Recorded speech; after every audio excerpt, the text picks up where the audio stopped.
Bom,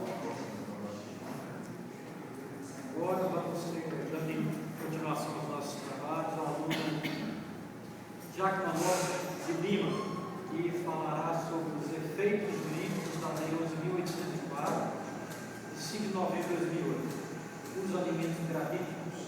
Sim, boa noite a todos. Professor Colombo, obrigado pela presença, professor Margarete. Então, eu vou abordar aí um tema que trata principalmente do direito de família. Vou abordar inicialmente aí a questão familiar, o conceito de família, a evolução, as novas formas de família.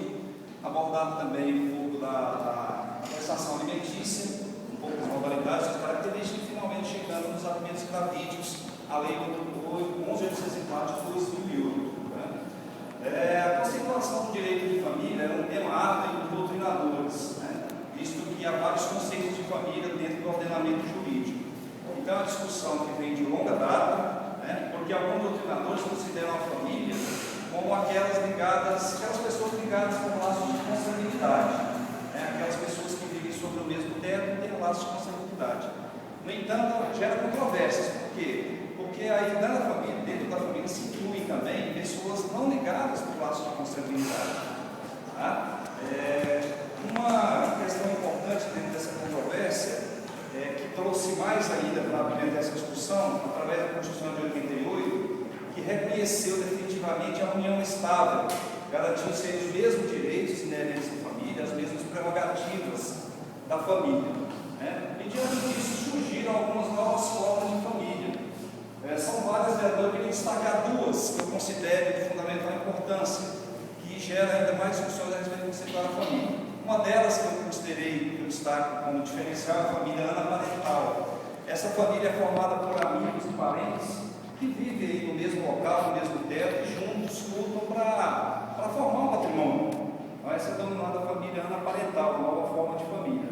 E a mais recente, a mais moderna, no meu entender, a família formada aí pelos homoafetivos, recentemente reconhecida aí pelo STF, que converteu essa união em união estável, dando aí os mesmos direitos do casamento, sem para isso se exige o casamento civil.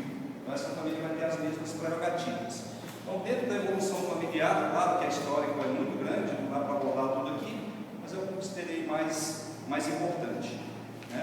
E adentrando no tema da prestação alimentícia, a família, para sobreviver, o ser humano para sobreviver, necessita de requisitos básicos necessários: alimento, vestuário, moradia. E para isso foi positivado no nosso ordenamento moderno a prestação alimentícia. Só que ela teve origem lá no direito romano, ela é chamada de officio pietatis, que era a obrigação entre os parentes de se socorrerem nos momentos de adversidade. Então, esse costume gerou que nós pensamos em uma prestação alimentícia ou obrigação alimentar. No nosso ordenamento, a obrigação alimentar está positivada dentro do livro específico de direito de família, que lá no artigo 1694 a 1710 do Código Civil. E para os doutrinadores, para facilitar a justa aplicação dessa prestação alimentícia, foi necessário classificar, distinguir esses alimentos.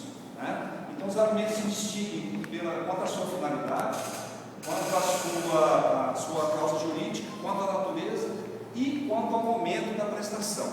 Essa distinção é importante também para se fixar de forma justa. Quanto à natureza da prestação alimentícia, ela tem duas características. Os alimentos podem ser naturais ou civis. Por alimentos naturais se entende aqueles necessários básicos para a subsistência do alimentar. São os requisitos básicos. Esses são os alimentos naturais. Os alimentos civis, também conhecidos como os alimentos cômodos, são aqueles que são mais abrangentes. Eles abrangem um padrão de qualidade de vida, para manter uma qualidade de vida, tanto do alimentante, quanto também do alimentado. Quanto à causa jurídica, os alimentos eles necessitam de ter um nexo causal para existir. Tem que haver algo que o legitima. Ele pode advir da legalidade, são os alimentos legítimos, pode advir aí da vontade, são os alimentos voluntários, são aqueles interditos ou causa mortes, e os alimentos indenizatórios, que advêm do ato ilícito. Uma outra modalidade importante é quanto à finalidade. Os alimentos, para serem aplicados justamente, têm que ter uma finalidade. Eles podem ser divididos em provisórios ou definitivos. Porque uma ação de alimentos ela pode demorar um certo tempo. Para isso, o alimentado ele precisa se sustentar nesse período do processo de ação. Então, o juiz tem o poder de cautela de determinar a prestação do alimento provisório, que será convertido em definitivos ao final da ação de alimentos. E quanto ao momento da prestação, é o momento em que serão determinados. Juridicamente são classificados em pretéritos, atuais e futuros. Os pretéritos são aqueles que antecedem a ação de alimentos.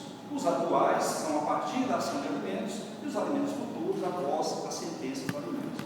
Essa classificação é importante para se aplicar justamente essa regra da fixação da prestação de alimentos. Tem as características também que são importantes nos alimentos, são a impenhorabilidade, a irrepetibilidade e a irrenunciabilidade. Os alimentos são impenhoráveis, eles não podem responder pela dívida alimentar, não se pode privar o alimentado do mínimo básico da sobreviver. Tá? Os alimentos também são irrepetíveis, ou seja, o legislador vedou a possibilidade de se requerer a devolução da quantia paga referente à prestação alimentícia. Tá? E a imprescritibilidade prevê que os alimentos são imprescritíveis antes de se determinar o seu quanto. A partir do momento que se fixa o quanto alimentar, aí sim, eles prescrevem 2 anos. Mas o direito de ação de alimentos ele é imprescritível. Tá? E também a renunciabilidade. O artigo 1707 do Código Civil prevê que o credor, o alimentante, o credor, ele pode não exercer o direito, mas lhe é vedado renunciar a esse direito. Tá? Então, essa é uma característica bem importante dos alimentos. E ainda dos alimentos falando, o binômio necessidade e possibilidade. É necessário que o juiz determine no momento da fixação, observe a necessidade de quem pleiteia e a possibilidade de quem vai prover os alimentos, para evitar um desequilíbrio contratual, um desequilíbrio financeiro, evitar um enriquecimento ilícito do devedor. Tá? E, finalmente, entrando no tema dos alimentos gravídicos. Os alimentos gravídicos foram instituídos no nosso ordenamento a partir de 5 de novembro de 2008 pela Lei 11.804. É uma lei, eu considero de cunho protecionista. Ele veio proteger a parte do lado mais frágil da relação, que é justamente a mulher gestante. É uma lei que atende à Constituição porque respeita os direitos sociais, principalmente da mulher. Então, foi um marco no ordenamento jurídico, positivando a obrigação alimentar da futura mãe e do futuro filho, e do suposto do pai. Mas isso gerou algumas questões na época. Por exemplo, a fixação dos alimentos gravídicos. A lei não trouxe de forma expressa o termo inicial do momento de se fixar os alimentos gravídicos. O artigo 9 previa a incidência a partir da citação do inicial, mas foi vetado, porque isso podia gerar alguma confusão, o devedor se esquivar da citação. Então, ficou estabelecido, ficou supletivamente aplicado a lei da Lei 5478, que é a Lei de Alimentos, que, por analogia a essa lei, fixou a data de alimentos a partir do despacho inicial. Claro que essa lei também prevê que os alimentos retornam à data da citação. E como fica a defesa dos alimentos gravídicos? Com a grande preocupação na época.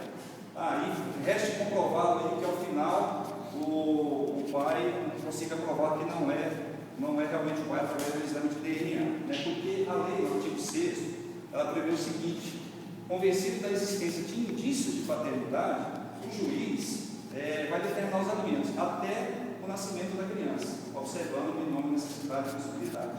Eu considero que não existe indício de paternidade, existe indício de uma relação. A gente não tem que comprovar indício de paternidade. Mas, enfim, a lei determina isso. Então, não resta outra alternativa para o pai, tem que esperar o nascimento da criança.